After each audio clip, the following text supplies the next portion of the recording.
এসেছে আমরা দেখেছি ওই পাঠ্যপুস্তকগুলি অধিক। শফিকুল ইসলাম সহকারী অধ্যাপক কবি ব্যক্তি সমাজ পারিবারিক রাষ্ট্রীয় জীবনের শিক্ষকদের অবহেলিত অবস্থা। গার্লস স্কুল অ্যান্ড কলেজে আমার শিক্ষকতা শুরু। আজকের এই সমাবেশের ইতিমধ্যে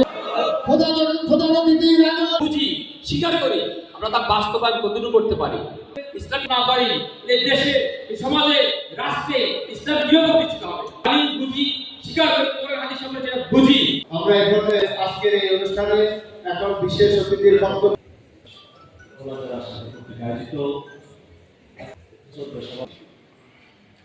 প্রিয় শিক্ষকবৃন্দ, করা সম্ভব নয়।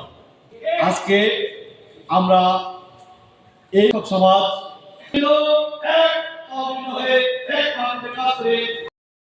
আমরা দেখলাম যে আমাদের বিগত বছরগুলোতে লীগের সভাপতি হতাম, আমাদের শিক্ষকরা নৈতিকতা শুধু আখেরাতেরই পরিণতি খারাপ হবে না, পৃথিবীতে তারা বিপর্যস্ত হয়েছে, জাতি ধ্বংস হয়ে গেছে। রাসূল পাক সাল্লাল্লাহু আলাইহি ওয়াসাল্লাম যখন দ্বীনের দাওয়াত নিয়ে অগ্রসর হয়েছিলেন, তখন গোটা পৃথিবীতে ছিল, বিশেষ করে আরব দেশে একটা অরাজকতার দেশ ছিল, আয়ামে জাহিলিয়াতের দেশ ছিল। এর একমাত্র সমাধান হয়েছিল আল্লাহর দ্বীনের ভিত্তিতে। সুতরাং আমরা যারা আজকে শিক্ষক, রাসূল সাল্লাল্লাহু আলাইহি ওয়াসাল্লাম বলেছেন আমাকে শিক্ষক হিসেবে প্রেরণ করা হয়েছে। আল্লাহ রাব্বুল আলামিন যে শিক্ষা দিয়েছিলেন, হযরত জিবরাইল আলাইহিস সালামের মাধ্যমে যে ওহী প্রেরণ করেছিলেন, সেই শিক্ষাই গোটা মানব জাতিকে মুক্তি দিয়েছে। রাসূল সাল্লাল্লাহু আলাইহি ওয়াসাল্লামের সময় কোনো সমস্যা, অনেক সমস্যা ছিল। তখন রোম সাম্রাজ্যবাদ ছিল, পারস্য সাম্রাজ্যবাদ ছিল, তারপরে সুদী ব্যবস্থা ছিল, শোষণ ছিল, জুলুম ছিল, নির্যাতন ছিল। সকল কিছুর সমাধানই একমাত্র ইসলামের মাধ্যমে হয়েছে।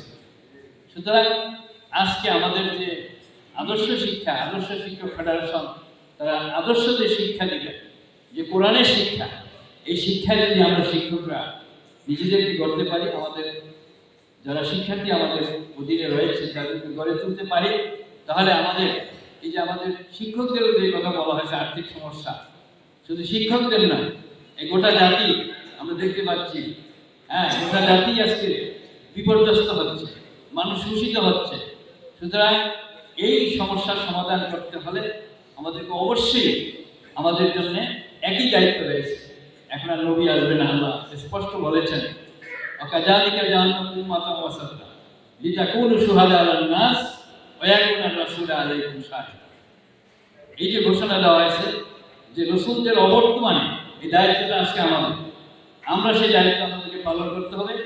আল কোরআন আমাদের সামনে রয়েছে, গোটা জীবন বিধান, গোটা জীবনের সমস্যার সমাধান, ব্যক্তিগত থেকে শুরু করে পারিবারিক, রাষ্ট্রীয়, আন্তর্জাতিক পর্যায় পর্যন্ত সমস্যার সমাধান আল্লাহ রাসূল সাল্লাল্লাহু আলাইহি ওয়াসাল্লাম সাহাবায়ে-কেরাম যেভাবে দিয়ে গিয়েছিলেন, সেই আদর্শে পরিপূর্ণ আদর্শকে যদি আমরা অনুসরণ করতে পারি, তাহলে আমাদের ব্যক্তিগত, আমাদের শিক্ষা এবং দেশের এবং আন্তর্জাতিক পর্যায়ে যে ধরনের জুলুম, অত্যাচার, অবিচার চলছে, সব কিছুর অবসান করে আমরা এটাকে প্রতিষ্ঠিত করতে পারবো।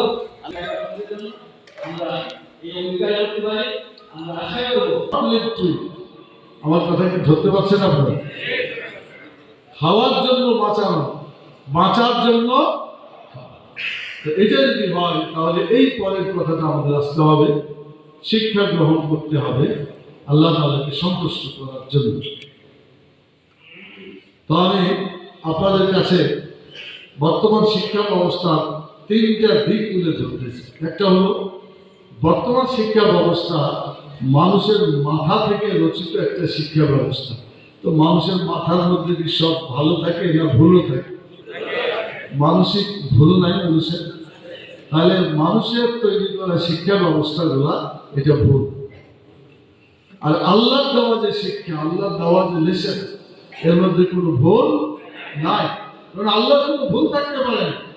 অতএব আমরা যদি সত্যিকার অর্থে নির্ভুল মানুষের কল্যাণকর শিক্ষা ব্যবস্থা গড়ে তুলতে চায়, তাহলে আল্লাহ প্রদত্ত যে শিক্ষা ব্যবস্থা, আল্লাহ দেওয়া যে কোরআন, রাসূলের দেওয়া যে হাদিস, এই কোরআন এবং সুন্নাহ ভিত্তিক শিক্ষা ব্যবস্থা গড়ে তুলতে হবে আমাদের।